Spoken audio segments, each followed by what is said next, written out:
Incest was practiced by ancient Egyptian royalty. Mothers married sons and brothers married sisters to keep the power and the money all in the family. Like their Pharaonic ancestors, the British monarchy have a long history of incestuous inbreeding.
Heartbeat away from the presidency is actually a blood relation. He's President Bush's 9th cousin once removed.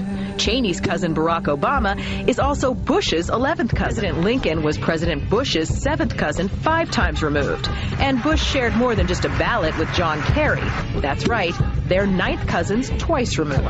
Trace the family tree far enough and you get Madonna, Celine Dion, and Tom Hanks. Christine, you've heard the adage politics makes strange bedfellows. Apparently politics also makes for strange relations. Thanks to the New England Historic Genealogical Society, we now know the presidential candidates are related to a host of famous and historic figures. In this primary campaign. I opposed this war in 2002. But do you know their relatives? Obama is distantly related to 6 presidents: George W. and George H.W. Bush, Gerald Ford, Lyndon Johnson, Harry S. Truman, and James Madison. Obama's family tree also includes Sir Winston Churchill and Civil War General Robert E. Lee. Thank you all. Thank you. She's also related to beatnik author Jack Kerouac and the wife of Prince Charles of England. John McCain's ancestry was more difficult to trace, but it's known he's the 6th cousin of First Lady Laura Bush.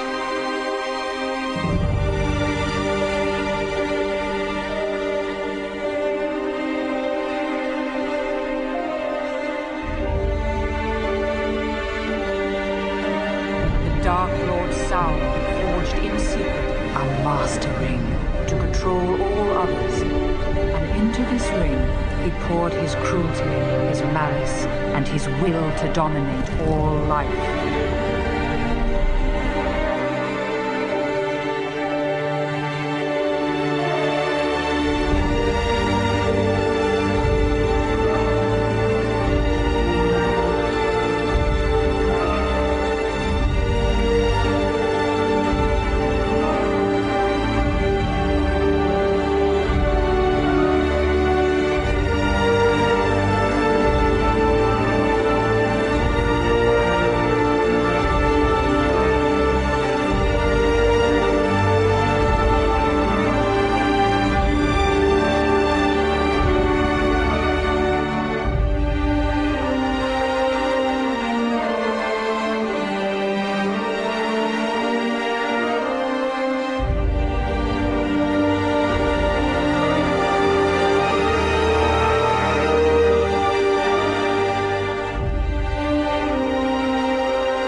You helped our nation celebrate its bicentennial in 1976.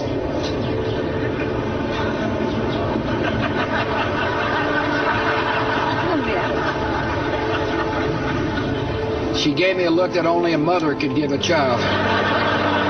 She gave me a look that only a mother could give a child. Only a mother could give a child. Only a mother could give a child.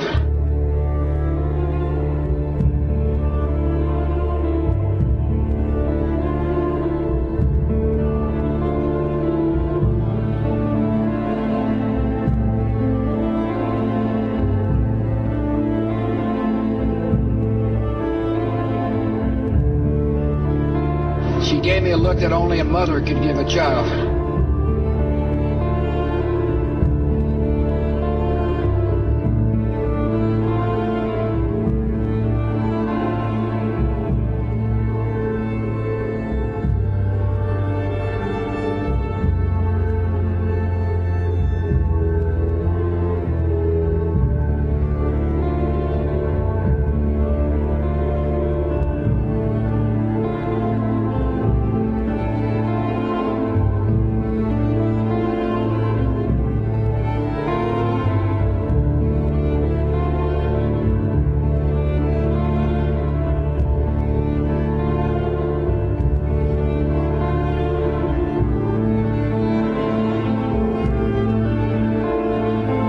There are a network of interbreeding bloodlines. What I call it, and what they call themselves, the Illuminati, which comes from the illuminated ones, have come through history.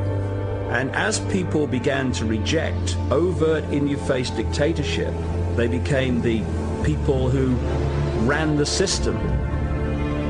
It's all about genetics to these people. They're like horse breeders.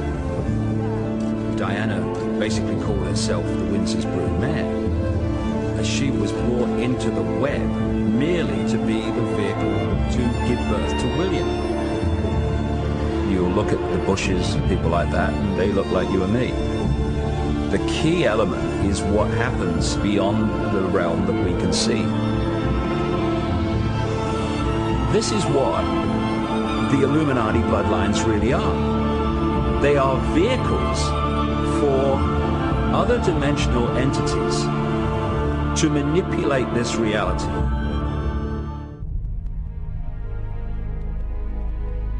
To understand it, you have to research so many different subjects and then fit the strands together before you go, wow, so that's what it's all about. So when you look at the story of Diana, it's not just about what's happening now, what happened in 97. It's also going back again to Babylon, places like that. The goddess Diana was an ancient goddess, which was another name for the Babylonian goddess Queen Semiramis, the goddess of the Illuminati. And one of the groups of people that worshipped Diana, the goddess, and did their rituals to her, were called the Merovingians. The Merovingians are one of the, if not the, key bloodline in the whole Illuminati network.